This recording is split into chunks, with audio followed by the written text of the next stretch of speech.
This is the first time they're rolling out partners, and it's really interesting that Uganda is one of the few countries accepted as a partner. In the cold calculus of realpolitik, Uganda's alignment with BRICS underscores the enduring truth that nations are not by ideologically alliance, but by pursuit of power, security, and opportunity within a multipolar order. Whether Uganda is in the BRICS-led kind of pole, the key question is, what is Uganda doing on its own to prevent it again from being dependent in this new pole? What advantages does Uganda stand to gain being a partner state in comparison to a country like Kenya or other African countries that are not member states? All these countries in BRICS are different, and they're different in their economy and positioning, different in the politics. So where is Uganda? Good afternoon from Kampala or Nairobi or Eastern Africa, broadly. Good morning for those in America. I mean, wherever you are, wherever time zones that you are in, I hope that you're doing well. My name is Joel Dota, and I'm from Uganda. I am part of the China-Uganda Research Network, and for the past 1 year or so, we've been doing a lot of activities, podcasts, webinars like these, mention them. And we are based at the Makerere University Business School in Kampala, and we are led by Dr. Mugambwa Joshua, who is also here on the call. So before I invite Joshua, who in turn invite our speaker for today, we just thought it would be a really good way to kick off the new year with this really interesting, or what promises to be an interesting webinar. It's a big development, as all of you might have seen. Uganda is officially a partner member of the BRICS, and not many countries in Africa are associated with the BRICS. In terms of membership, it's only South Africa and recently Ethiopia and Egypt, who are full members of the BRICS bloc. But even in the partnership, this is the first time they're rolling out partners, and it's really interesting that Uganda is one of the few countries accepted as a partner. And we have with us Alfred Makoti, who is from Kenya. He's a scholar, and his expertise is in the area of politics and international relations. He is also the managing director and CEO of RNS Consultancy, which specializes in legislative and political affairs. Alfred also does something very similar to what we do. He is a founder of the Kenya-China Research Consortium, which actually, like us, is dedicated on researching Kenya-China relations. Alfred is also a lecturer in the Department of Diplomacy at Kenya Methodist University, and is, I understand, a PhD candidate as well, and is about to finish his PhD dissertation in international relations at Masinde Muliro University, also in Kenya. So we are very much excited to have Alfred speak to this theme. Our goal is to advance research and particularly we want to give a platform to scholars mainly from the global south or from underrepresented regions to have an opportunity to share their research or advance their skills in the domain of research and publication.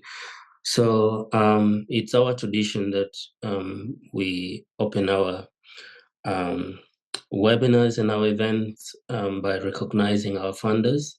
We've been funded for the past 1 year by the Chinese in Africa, Africans in China Research Network, and we don't take that for granted. And we also would like to appreciate the Makerere University Business School for giving us the space to exist on campus.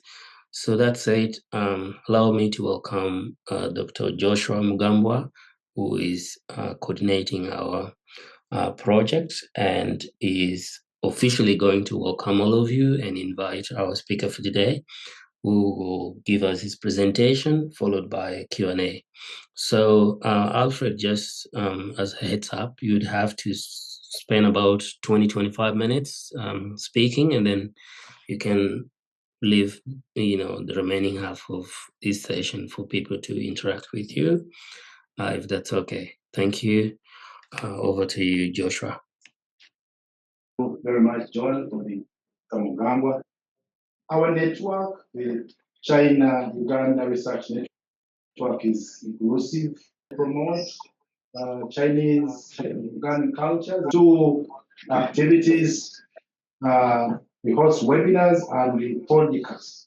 And these activities are aimed at constructive sharing, constructive ideas with objectivity and enhancing the expansion of Africa-China Research Network agenda. So in this particular webinar, we have the opportunity to host Mr. Alfred Makonzi, and is going to present his study titled Dreaming with BRICS, Uganda's Pathway. We're happy to have him. We're also happy to have everybody who has logged on to listen to this discussion. Thank you very much, and I now welcome Mr. Alfred Makonzi to make his presentation. Thank you very much. Thank you so much, Joel. Thank you so much, Dr. Mugambwa, Joshua, and China-Uganda Research Network. I was very pleased to hear that I have this opportunity to share with you my thoughts. This is just going to provoke a conversation that will go on even after my presentation. So the title of my presentation, just a minute.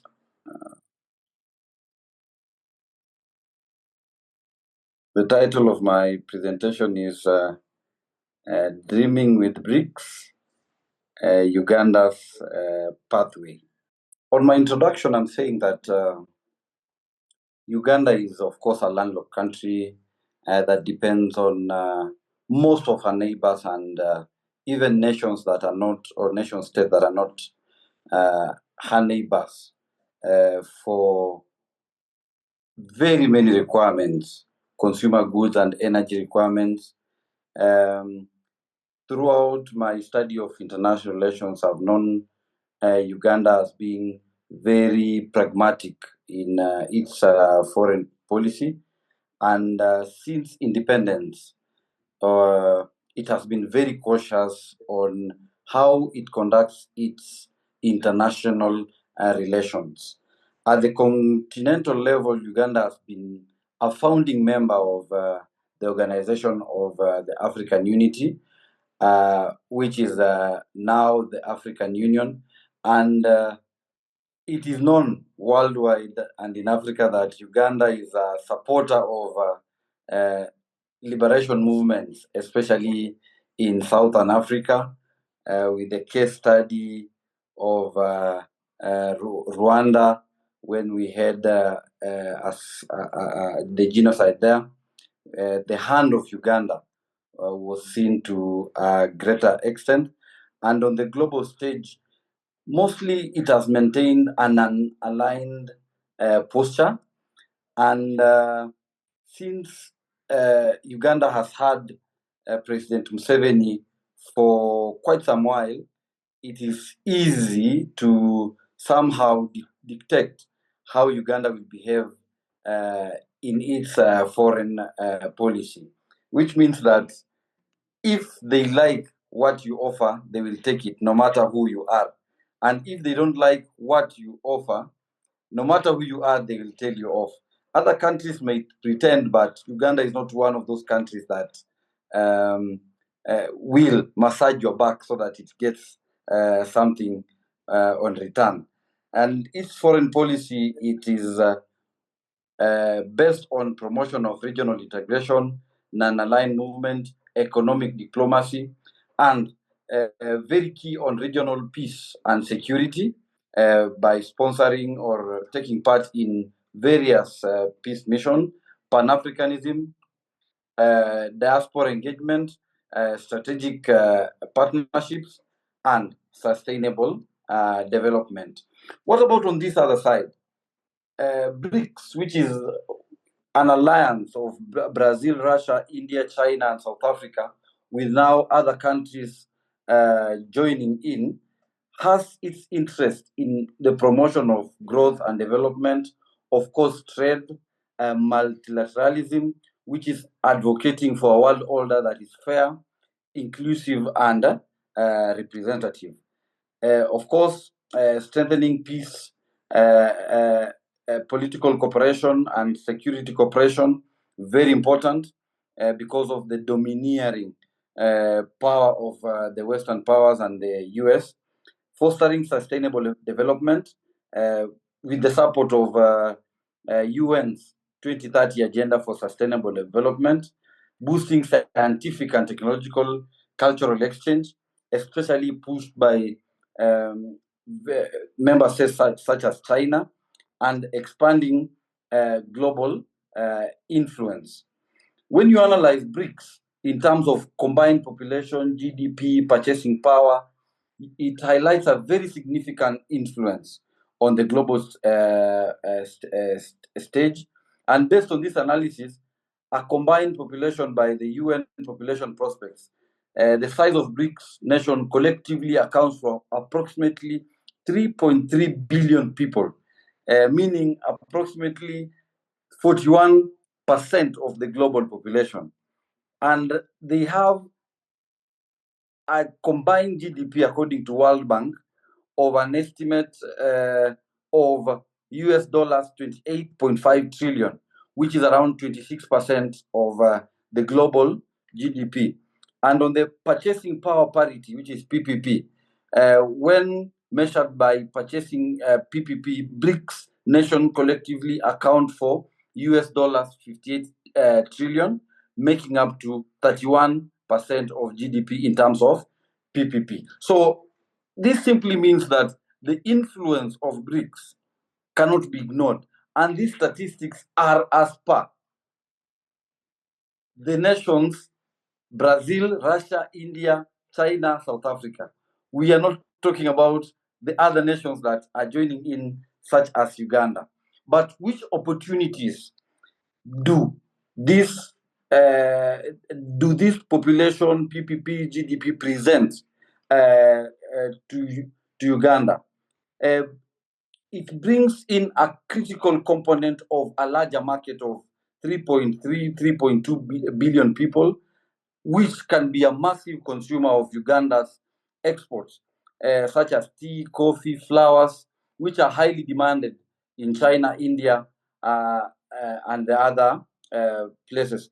Also, products such as fish and dairy can be a very good market in Russia and Brazilian market. It also offers an opportunity for infrastructural development. You know, the road and Belt and Road Initiative by China. Uganda can partner with China and other nations in infrastructural projects. It also serves as a promotion of regional integration and value chains through export of products. It reduces trade barriers, diversifying export markets, reducing reliance on the traditional Western markets by tapping into the middle class demand of BRICS countries. Also, BRICS provides new funding opportunities with its new development bank, which actually is formed to counter the influence of IMF and World Bank, which have donor conditionalities. And this will in turn reduce dependency on traditional lenders, which of course is the World Bank and IMF. And instead of just having the traditional borrowing of recurrent expenditure, the focus of the new development bank on infrastructural development, especially on clean energy and sustainable development. For Uganda, this could mean financing critical projects like energy grids, road networks, water management system, which are very key for economic growth and integration. It will also provide a fairer lending practices because NDB operates on principles of equity, mutual benefit, giving each member an equal stake in decision making, with no one country, just as we see in IMF and World Bank, controlling all the decisions in terms of lending. NEB will also allow the dollarization of the dollar by providing a mode to transact in the international trade. This is an idea which is supported by Russia and China, and if pushed to the limit, it can bring economic development to Uganda, since the rise and fall of the dollar is highly unpredictable. The BRICS also provides an opportunity for strategic partnership, especially in renewable energy, urban infrastructure, agriculture modernization, and food security initiative. Since Uganda is a major pillar in peace and security, BRICS will provide a reinforcement on Uganda's foreign policy on peace and security by allowing access to resources for peacekeeping, an amplified global voice on security dialogues, and collaboration in having multilateral solutions, especially in the global south. On the global influence, now talking in IR terms, BRICS aligns with the structural realism in international relations, focusing on power balancing, multipolarity, and security in the anarchic global system. It aims to challenge the dominance of the Western powers, which is perpetuated through IMF, World Bank, and its institutions. And the key initiatives, such as New Development Bank, will provide financial independence, especially to countries in the global south. On the other side, Uganda's alignment with BRICS reflects Uganda's goal of equitable international relations and participation in multipolar international relations, which aligns to Uganda's aspiration for a significant role in shaping global policies, especially on security, climate change, and economic reform. And the benefits of joining, just as explained earlier, Uganda will have leverage on multilateral settings such as UN and AU, since it will have the backing of the upcoming or the major powers of the BRICS. It will also enhance strategic alliances within and beyond Africa and increase the ability to advocate for national interests globally. On the strategic impact, Uganda will expand its political, economic influence on the global stage, providing an alliance building opportunity even in other regional blocs, especially in the multipolar world, making it a more powerful power in the world. But there are challenges to dreaming with BRICS. The divergent foreign policies of the countries, especially with Uganda's historical focus on non-alignment and African regional cooperation. We might have a clash of foreign policies, especially on the traditional alliances with US and EU due to opposing interests, especially on human rights and security. Economic dependency risk. You all know the countries that form the mother BRICS are much ahead of Uganda economically. So it poses a risk of Uganda being economically dependent on the mother countries of BRICS, and this can cause concerns on issues such as debt sustainability, neo-colonial practices, particularly the critics of the road and belt and road initiative, which they say that it cripples the South countries with debt. Security and political alignments, it could lead to entanglement into conflicts in which Uganda may not necessarily want to involve themselves in, but the common sharing of positions, maybe to responsibility to protect or to intervene in conflict, will force Uganda to be in conflict or to engage in conflict that they may not necessarily be having an interest in. Also, influence or in international organization, the focus on Uganda's voice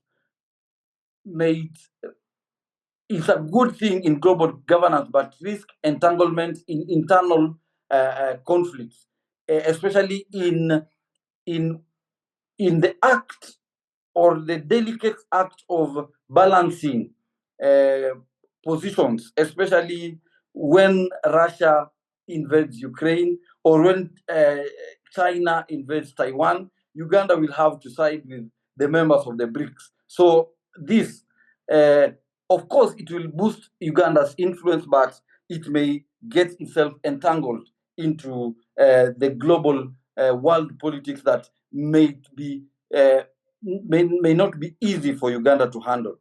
Also, will have an internal political impact. You might guess a domestic resistance due to alignment concerns about China's growing influence, and critics or China's critics argue that China's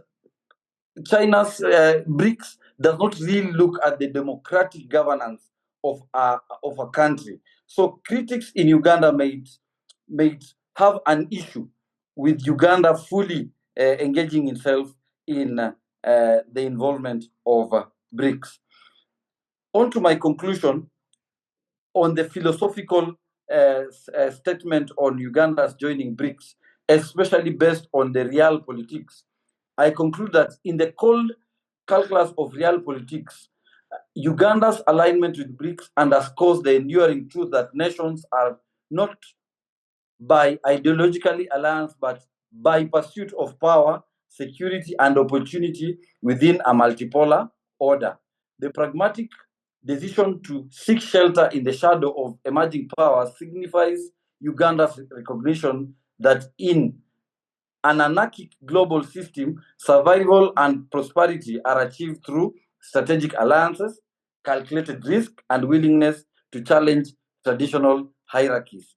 Yet, as Uganda maneuvers with its new sphere of influence, it must balance the delicate equilibrium between autonomy and dependence, ensuring that its sovereignty remains intact amid the competing ambitions of great powers, especially in BRICS. Real politics remind us that such choices are neither inherently moral nor just. They are simply necessary in the unrelenting pursuit of national interest.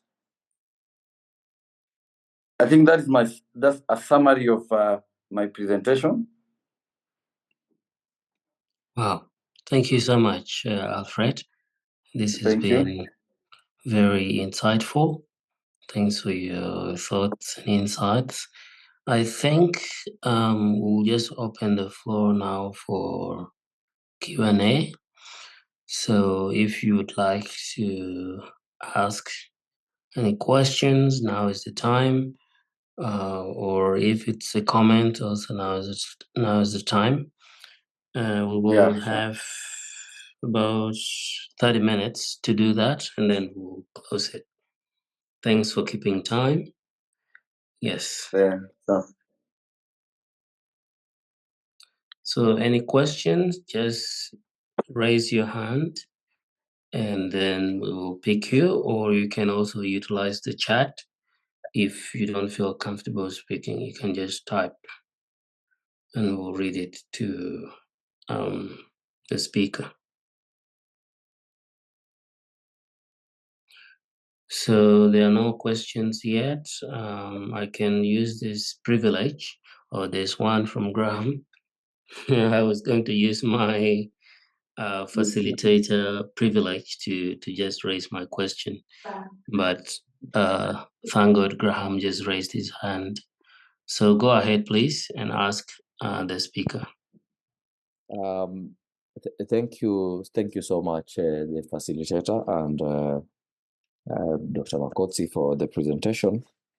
I'm a lover of Uganda. I just love Uganda. I don't know why, but of course, number one, I love Uganda because of Museveni. I think he has the keys to turn around the fortunes of Uganda. Now, into Dr. Makotsi's conclusion, he talks about the realpolitik philosophy. I think that is majorly anchored on realism. I think it is important, and I think the issue of Uganda dreaming with BRICS, I think, comes in with regards to the issue of realpolitik. I mean, at the end of the day, is irrespective of whether Uganda is in the rule-based kind of US-dominated pole, or whether Uganda is in the BRICS-led kind of pole. The key question is, what is Uganda doing on its own to prevent it again from being dependent in this new pole? I mean, the new pole is the BRICS, but what is Uganda in her capacity with regards to infrastructure development, energy resources, just human security elements? What is Uganda doing to prevent it from dreaming into this BRICS alliance? Thank you so much. Thank you, Graham. I guess the speaker has taken note. Maybe we will take a few more and then we'll give you a chance, Alfred, to just respond to 2 or 3 or 4 at once, and then we take the next group of questions. So I see a hand from Cliff Mboya, and then I'll come to Joshua. I know Joshua has got a team in his office, so there might be a couple of questions coming from Joshua. But let's pick Cliff Mboya first, and then we'll come to Joshua. Well, thank you very much, Joel. And I also want to thank the speaker for a very good presentation. So I was listening to the presentation, and just a few questions have come to mind. One is, what advantages does Uganda stand to gain being a partner state in comparison to a country like Kenya or other African countries that are not member states? Yes, we know there's a trade, it's looking for trade incentives. These are big countries economically, but even countries that are not partner or member states, so they are still trading with these countries. So what advantages does it stand to gain being a partner state? And then there's the issue of trade diversification, which applies to whether you are a member or not. Another issue that comes to mind is BRICS is not heterogeneous. We have democracies within BRICS like Brazil and India that are also aligned to the West, and you have authoritarian states like China and Russia that also have different agendas. So I don't expect Uganda to have to stand with Russia, for example, or China when they want to invade Ukraine and Taiwan. So I know these are emerging dynamics, because from my perspective, BRICS, the focus is on economic because they have different, they don't align when it comes to geopolitics and other things, but the focus is to bring the economic clout together to push the global agenda. So how do you foresee Uganda navigating this in a way that makes it stand out and align to the narrative that being a member state gives it an advantage? Wow, I love your questions, but we'll wait to hear from the speaker. Thank you so much for those very amazing questions. So let's turn to Joshua. Thank you, Joel and Alfred for the presentation. I may just give a few comments. For one, I missed the objective of your paper. In the beginning, what do you want us to appreciate? Because that will help us to eventually understand and appreciate the discussion that follows. Even what you meant by dreaming, is it being in alignment with the BRICS ideals, or dreaming aside, looking at BRICS as a good alliance, but then you can't meet the what is necessary for what you want to meet. So those objectives will help us to appreciate your work. And that is why I also want to point to the fact that we need Uganda's, what Uganda has done to dream with the BRICS, other than aspiring and noting the opportunities, the good things that BRICS looks forward to achieve. So what has Uganda done? All Uganda is dreaming as it looks at BRICS as a superior, alliance. So those clarifications will be very, very good. We may not clarify here now, but as we continue to improve. For example, there are issues of inequality and dependence. All these countries in BRICS are different, and they're different in their economy and positioning, different in the politics. So where is Uganda? One that is, it has its ideals in politics, which probably South Africa cannot accept. We have a position there. All this would be well presented to make your paper impactful. Trade. We intend to do away with it. 12 trade barriers removed. What have we done? What we hope to do as Uganda? If your area of interest, highly give us your information. Anything else? So for now, we shall have that from my end. Thank you, Joshua. Thank you so much for all of those questions. I think let's turn the microphone to the speaker now. I hope you took note of all of those. And then if any other questions come to mind, please just raise your hand up and I'll pick you and you'll be able to ask your question directly to the speaker. Thank you. Yes, thank you for the three speakers who have raised questions. Dr. Amakanji Graham's question on the philosophy of realpolitik, and I took it not really like a question but a comment. But at the end of the day, you raised a question. You posed a question which all of us can ponder on it even after the discussion. The main question was, what is Uganda doing so that it does not entangle itself into just like any other international organization being controlled by powers which are more superior than itself. I think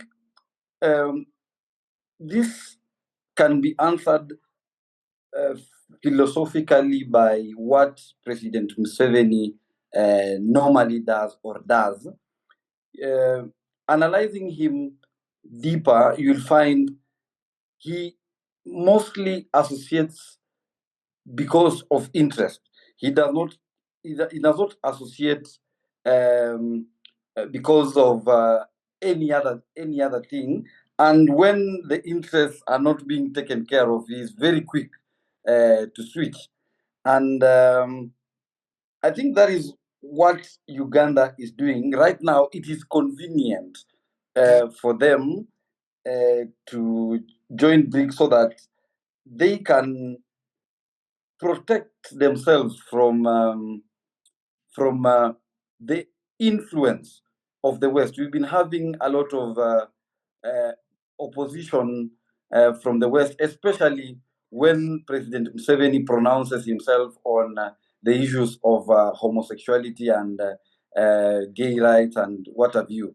So it is a position that may have support locally, but internationally it can cost him a lot of donor funding, especially from IMF and World Bank and major powers which support gay rights as human rights.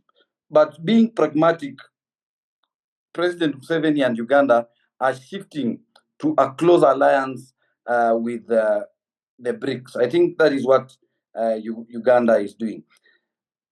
On the second question, Cliff asked, what advantages does Uganda have when it joined BRICS? Yes, Kenya, other countries, Ghana, are still trading with these countries, but BRICS is a special alliance, and I think it holds more advantages, especially when members meet and bind themselves to certain agreements, especially on matters security and matters international trade. So as compared to Kenya, in times of need, Russia may not stand with us, but Russia can stand with Uganda, or China can stand with Uganda in its time of need.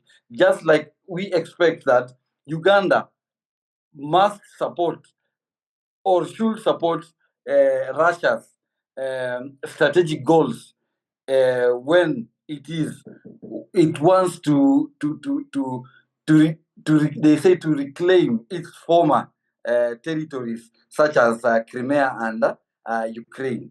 So I think that is the whole point of forming an international organization, so that you may not be very well endowed in resources, but you can offer political support in international forum, especially in support of certain positions that your member country has taken. For example, the Swaziland was the only country that missed the BRICS, the last BRIC forum. Reason: it does not support China's invasion of Taiwan or the South China Sea control of China. So it forces itself to take a position. In turn, we expect Taiwan to stand with Eswatini or Swaziland. So as compared to countries which are, let's say, they do not take positions or they do not take a critical role in international organization, countries which take a critical role in international organization stand to benefit more. But the interesting bit of your comment or your question is that you recognize that the countries, the mother countries of the BRICS, are heterogenic. They are either democracies and some are not democracies. This actually counters the argument that BRICS or Uganda joining BRICS will diminish its democratic principles and values. It means that even with Uganda joining BRICS, you can control your own political destiny as Ugandans. That is what I recognize in your question, which is very key. Dr. Joshua, on my title, you realize that the title is Dreaming with BRICS. It's in form of a question. So, Dreaming with BRICS, you can either answer yes or no. But in my philosophical statement on Uganda's joining BRICS realpolitik, I am answering it with both yes and no. Yes, Uganda should join BRICS, but Uganda should do more to make sure that it does not rely so much on the upcoming big powers. It must do more of its internal soul searching in terms of its economy, in terms of its strategic alliances, in terms of its agriculture.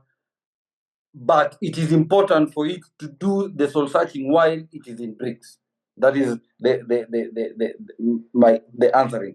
So, what is the objective? The objective actually is to analyze whether the benefit of Uganda's joining BRICS outweighs the non-benefits. That is the objective or the end game of this discussion. I think we can improve on a few things according to your comments that I've taken note. But that is generally what I wanted to bring out clearly. All right. Thank you so much, Speaker Alfred. I hope those who asked the questions found your responses useful. I see Cliff still wants to make a follow-up comment or question. I guess because there is no any other hand, you would still be welcome to speak, Cliff. Yes, thank you very much, Joel, and I appreciate the response from our speaker. So this is just a contribution, not necessarily a follow-up question.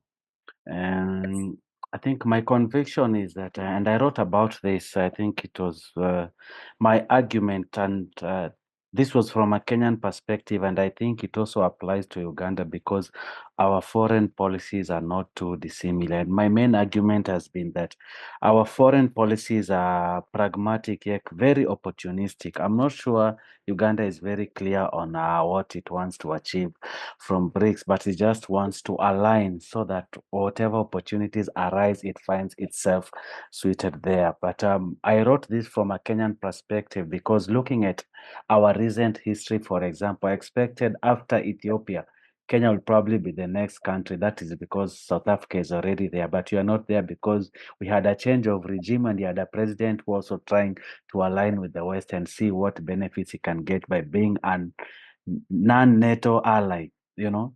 But you see the tunnel just by not necessarily translate into that because it is not well thought out. It's just an opportunistic foreign policy that our president likes to. But our general African policy, and if you look at the AU statements, we like to be non-aligned. We don't want to be seen to be leaning to the West or to the East. But whenever there's an opportunity like the Belt and Road, we will rush there, get the funding. And I agree. And it also relates to what you presented. They're looking at the new development bank as an opportunity to get more funding for development projects, for example, but they will not want to completely cut ties with the West. So it is basically opportunistic. So us as scholars, we must start interrogating, you know, these issues. Yes, you're being opportunistic, but what are the implications? Are you ready to handle what comes after that? I've just mentioned the issue of democracy and non-democratic countries. You know, Brazil is a big country. India is a big country. They are very firm. We're a democratic country. We will not support Russia's invasion or China's interference in those things. But they are still very strong members of BRICS. So I've said this is not a question, but it's my contribution. So Uganda must be very clear on its position. Am I a democratic country? Am I an authoritarian country? On this issue, when it comes to Russia and China and the Western development agenda, for example, where does Uganda stand? Can it take a firm stance and say this is Uganda's position without playing sides, hoping to get short-term benefits what might cost the country in the long term? And it also affects our regional standing also, because if it joins BRICS and feels that it needs to align with Russia, what does it expect Kenya, Tanzania, Rwanda, or the EAC to take a common stand, for example? It might be looking at its own personal benefits in BRICS, but what about when it comes to a regional security issue like Sudan, where we need to take a common position as the EAC? So as scholars, I think we must go deeper and interrogate these issues and not just go with the narrative that maybe the political leaders are making. So I hope to hear more about that, not just from the speaker, but all the participants. Wow. Thank you so much, Clive. And if you have a link to your article, please do share in the chat. Some people might find it useful. I just wanted to come in and make a few observations as well. Mine might not be questions as such. Yeah, but I think I agree with most of you in terms of your analysis of the topic. First, Cliff, I think that you really raised very thought-provoking points.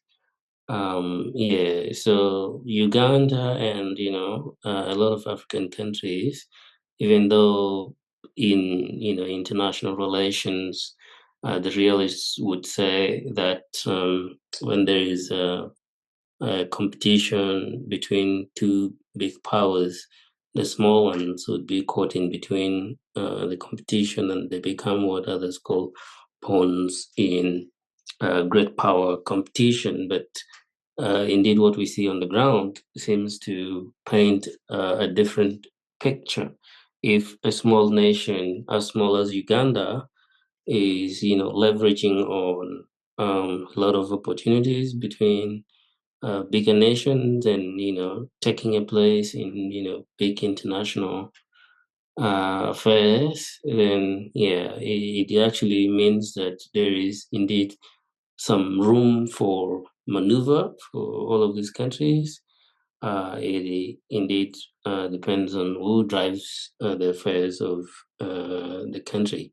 And to be honest, I was also hoping that Kenya would be the next country to get involved with the BRICS or any other major international alliance, especially economic ones. Because if you look at the East African community, for instance, Uganda is big in terms of population. It's very small, actually the smallest. If you consider Kenya, Uganda, and Tanzania, it's the smallest country, but populous, but also has the smallest economy. Kenya should be like the regional hegemon, but as the speaker and others have mentioned, most of the affairs of the region has been dominated by Uganda, and Uganda has, has been very very visible in even continental affairs. So that's something I found very, very interesting. Actually, there is a recent research by one of my very favorite professors, Bunny Walls. He described Museveni's behaviors in terms of this international affairs as being tactically brilliant. He called Museveni tactically brilliant in the sense that he's very good at balancing between East and West. Yeah, so that was really the one thing I wanted to comment on. Then the other thing is that looking at the BRICS, yeah, it's very easy to mention all of these, big ambitions that the BRICS has, all of the opportunities. But yeah, as scholars, we need to critically analyze alliances like the BRICS, and the debate on the replacement of the US dollar has been there for a very long time. So we need to analyze both sides of the coin, and actually come in, considering all of the dynamics, like the heterogeneous nature of the BRICS, for instance. I wrote an earlier article when new members were recruited into the BRICS. I was looking at Egypt and Ethiopia being, countries that have had long-standing conflicts, border-related, name them, and Egypt is recruited into the BRICS, and also Ethiopia is welcome into the BRICS.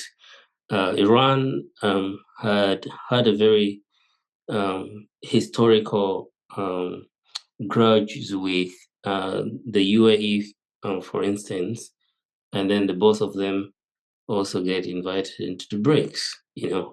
And again, like the major countries, founding members, China and India, they disagree on so many things. So the question is BRICS going to look beyond the differences that they have in terms of politics, in terms of the social life, or are all of these differences still going to play a part in terms of economic engagement? Or will they shape the economics within the BRICS bloc? So I'm also very keen to learn from all of you. And yeah, thank you so much. I don't know if I should get Cliff again, and then we'll get the author of this presentation to come and sum it up all. So Cliff, I guess if that's not an old end, you can still say something. No, I'm sorry, I forgot to put it down. Okay, Yeah, but I'll put the link in the chat messages so we can have a further discussion with Alfred. I think we can share ideas and probably come up with a very nice journal article on this. Absolutely. Sure. The goal of this, all of these activities that we do, is to put us in touch with each other and, build each other and form meaningful collaborations, all in the name of uplifting research, but also providing information. To be honest, not many people in our countries are interested in foreign policy. We always tend to think that foreign policy is a matter of importance to only politicians or the army, but it's indeed very important, especially if our countries engage in multi-billion dollar projects that could indirectly affect our future incomes and prosperity. So yeah, you guys are doing some excellent work, and I hope you can carry that forward. So Alfred, the floor is yours. Sure. For the summary of for the conclusion summary or for response. I don't think there is any other hands. You can just summarize it in a minute, and then I'll get Joshua to close it. Sure. So I think Cliff has ignited a very good conversation, and I was just thinking as he was talking at the same time. I think as Africa or as African nation states, we should look at who brings more value, and that is where we should align.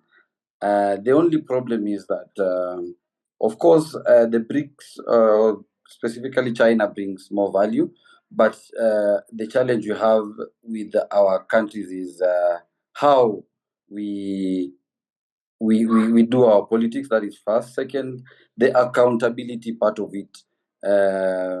They might bring in loans or good companies to build our roads, but at the end of the day, some of the resources, much of it diverts into one or two people's pockets.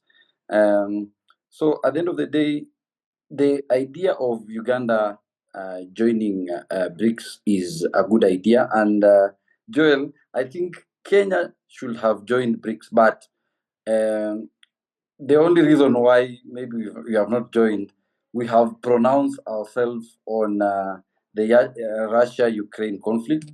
You remember our President William Ruto categorically saying Russia is wrong. And I don't think President Putin and President Ruto can sit on the same table unless circumstances change. And we've seen our president, I think after 15 years, the only African president having a state visit in the US. So it shows that we are more aligned to the West. So I think I will get contact of Cliff. We can have a discussion. You can peer review, and we can do something. But just before I finish, I just want to thank all of you for listening to me. Specifically, I just want to introduce a colleague of mine. He's called Dr. Graham Oluteo. We lecture with him at Kenya Methodist University, and recently he has been in Russia for a 6 weeks fellowship program at Mgimo University on foreign policy. And I think he'll be coming to Uganda, specifically Makerere. I think, Graham, you should make a point of meeting the good fellas I've seen on the camera and shake the hands for me. Otherwise, I want to thank you all for giving me this opportunity to express my mind. Thank you, Joel. And as Kenya China Research Consortium, we shall also be reaching out to you guys for mentorship. We are a young organization. We shall be reaching out for advice, and we shall be having sessions like this just to connect and share ideas on various issues. Thank you so much. Thank you, and thank you so much for accepting our invitation to speak. And this has been very timely, as I mentioned. It's a good way to kick off the new year. It's a big development, and I think you've dissected this issue very, very well with the help of our very lovely audience. Thank you for sticking around until this time. This is also a call to anyone who is here on the call, in this meeting, who would like to make a presentation. Perhaps you have a paper you've published, or you're thinking of publishing, and you think it's something that people should, be interested in. We are always open. You can reach out to us, and we will schedule a webinar like this. But also sometimes we send out calls for speakers, and then we invite abstracts from people. So keep an eye out for emails from us or communication. We are found on LinkedIn, Twitter, and on Facebook as well. And you might have also seen that most of our events are also shared on the Chinese in Africa, Africans in China Research Network. If you're not yet a member, you could also get in touch so that we can have you subscribed. There are more than 1,000 scholars on China-Africa relations. So that's a much bigger platform that you could also benefit from. Otherwise, small as we are, we think we are also contributing to, creating awareness on foreign policy in our small spaces, and we're trying to interest people, and we're trying to give people, especially academics, a platform to share their work. And even policy people, we sometimes get people from government, from the civil society to also participate in our events. So yeah, we are open to anybody. Thank you so much, guys. Joshua, if you wanted to close it, please, now is the time to do it. We are only a few minutes into our time. Thank you, guys, and good morning, good afternoon, and good night. Thank you. Goodbye from me. Yes, thank you, Joel. We also want to take the opportunity as China, Uganda, the Touch Network to appreciate Alfred Mokonzi for his presentation. He has ably shared his work, and it is an opportunity for us to fulfill our objectives. Most importantly, networking and dissemination of research that we done amongst those who are interested in sharing their work. We have had an opportunity to exchange ideas with objectivity and also creating awareness of the different issues that are taking place within our countries. Those are impacted on by China and other countries. We thank you very much for the choice of this subject that also fits well within our context of China, Uganda, because BRICS as China amongst. I think we should also, as just an additional comment, also clarify the methodology that we write out the final thing. With me, I have our co-founder, Nachirija, with us. We are in a big room here with a number of colleagues. We all appreciate the presentation. I thank everybody who has been part of this presentation, who has participated, both online and physical here, for having had interest in what we do. We invite anybody, again, with work that you think we should share and discuss to come up, and we shall be delighted to post them on our website, as podcasts, all webinars, as we've had this one. Once again, I thank you very much for joining us and wish you all a good time.